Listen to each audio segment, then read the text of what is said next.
Good morning, Hojo staff, students, and families. Ya'ateyabin, we're ready to start our day. Everyone, please stand. Place your right hand over your heart.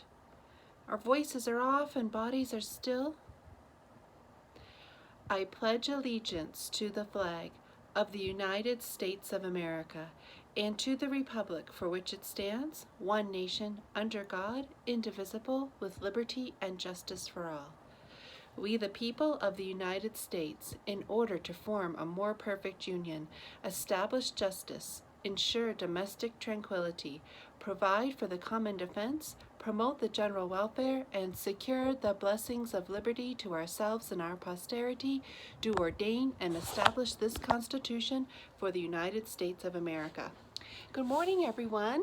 Today is Thursday, December 3rd, and we're ready to start our day at school. If you are in second grade, I hope you can come back to school today. So school is open for second grade. All right, friends, Mrs. Neff has chosen a new selection for us. This time, do you remember who the composer was? We had the same composer last year with A Song Without Words. Do you remember? Gustav Holst, that's right. And here is the selection that Mrs. Neff has for us this week.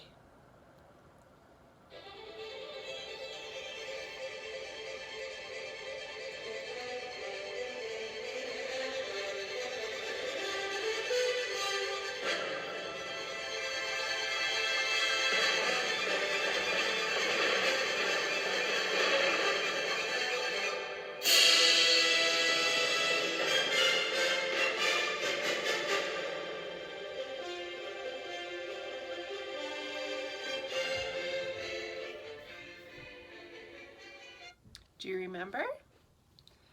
It's from The Planets, Gustav Holst, The Planets. And which planet is it? It is Jupiter, our largest planet. All right, let's see if I can play this piece without a commercial.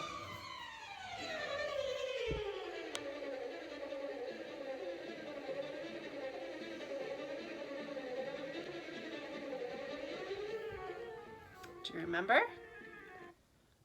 Flight of the Bumblebee by Rimsky-Korsakov. Right. All right, one selection from last year. Let's see. This is a good one.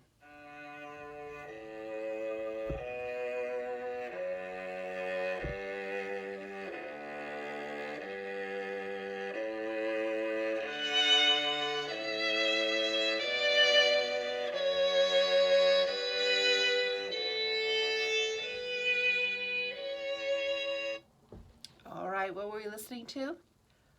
Pachelbel's Canon, right. That's a good one.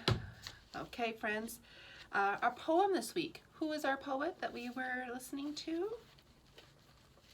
Emily Dickinson, right? There she is. It's right there on the cover. Illustration. Okay. And this, although her poems are not titled, it is known as I Like to See It Lap the Mile, since that's the first line. And we have right here in this book, this is the poem that I've been reading to you. You can see how she has all these other poems also without titles, but this is the selection right here. And we have 1, 2, 3, 4 stanzas, right? Okay. Listen for the personification that we talked about, and hopefully you remember the vocabulary, like prodigious, meaning very impressive, supercilious, that very proudly, that it's docile, that it stops at its stable door at the train station, very quiet after it's been so loud, and omnipotent, all-knowing. All right. I like to see it lap the miles and lick the valleys up and stop to feed itself at tanks, and then prodigious step around a pile of mountains and supercilious peer in shanties by the sides of roads, and then a quarry pair to fit its sides and crawl between, complaining all the while in horrid hooting stanza, then chase itself downhill and neigh like Boanerges, then punctual as a star, stop docile and omnipotent, and at its own stable door. Did you ever think about that? It's punctual as a star. Isn't that an interesting thing to think about? That you can always count them. You may not be able to see them always because it might be cloudy, but punctual like a star. Like every time it's going to show up. It's never going to be late. It's never going to have been watching TV for too long. Or to get caught up doing some chores or get stuck reading a good book, right? Punctual as a star. Star's going to come up in the sky every night at the same time. But it just depends on when we can see it, right? Because of the season that we're in, or if it's cloudy. All right, artwork. Some more review. Oh, let's look at this one down here below.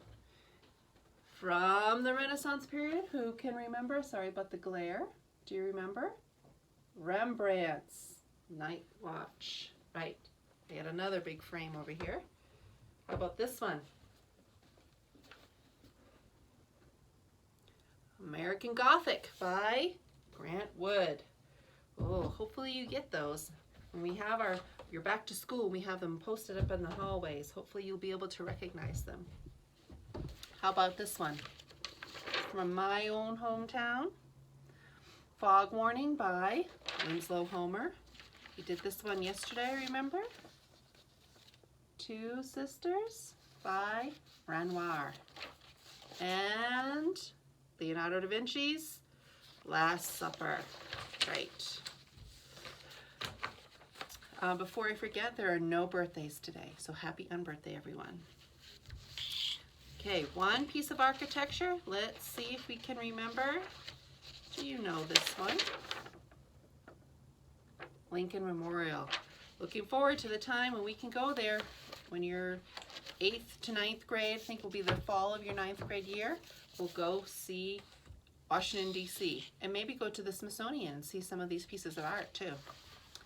Okay, we've been doing the, talking about the U.S. Constitution because we memorized the preamble, right? And we know the purpose of the Constitution because we listen to it all the time. We, the people of the United States, in order to form a more perfect union, we wanted a more perfect union, to establish justice. And this Bill of Rights that we've been memorizing talks a lot about justice. Ensure domestic tranquility, provide for the common defense, right? There is some talk about defense in here, about also having a militia and people's right to bear arms. Those things all come up in the Constitution because those are the purposes of the Constitution, to protect those rights. So First Amendment, let's say it together. Congress shall make no law respecting the establishment of religion, or prohibiting the free exercise thereof, or abridging the freedom of speech, or of the press, or the right of the people peaceably to assemble, and to petition the government for a redress of grievances. Second Amendment. A well-regulated militia being necessary to the security of a free state, the right of the people to keep and bear arms shall not be infringed. Third Amendment. No soldier shall in time of peace be quartered in any house without the consent of the owner, nor in time of war, but in a manner to be prescribed by law. Fourth Amendment. The right of the people to be secure in their persons, houses, papers, and effects against unreasonable searches and seizures shall not be violated, and no warrants shall issue but upon probable cause, supported by oath or affirmation, and particularly describing the place to be searched and the persons or things to be seized. Okay, we added the Fifth Amendment. No person shall be held to answer for a capital or otherwise infamous crime, unless on a presentment or indictment of a grand jury, except in cases arising in the land or naval forces or in the militia, when in actual service in time of war or public danger. Nor shall any person be subject for the same offense to be twice put in jeopardy of life or limb. Nor shall be compelled in any criminal case to be a witness against himself, nor be deprived of life, liberty, or property without due process of law, nor shall private property be taken for public use without just compensation. So whether you grow up to be a lawyer someday, or a politician and representing us in the state of New Mexico or another state if you happen to live there, or at the federal level and work in the U.S. Capitol building, you'll need to know what the Bill of Rights are and what the individual's rights are and what the Constitution says. But even if you don't, even if you stay in Gallup and maybe raise a family here, you still need to know what your rights are, right? Because it's we the people that are in charge of our government, not people in charge of us. We are in charge of ourselves, and so that has an extra responsibility for everyone to know what their rights are. So that's why we're practicing them all the time. So we had our wreath distribution yesterday. If your family purchased a wreath, then they could pick it up. If they did not get a chance to pick it up, we still have them here today. If you didn't get a chance to order one and still would like one, let me know and we may be able to do that. And all of the money goes to support our athletics program, which hopefully we have back in full force next year. Okay, that's all for announcements. So let's do our student pledge. I will do the good, I will learn the true, and I will love the beautiful. And I hope you have a great day today.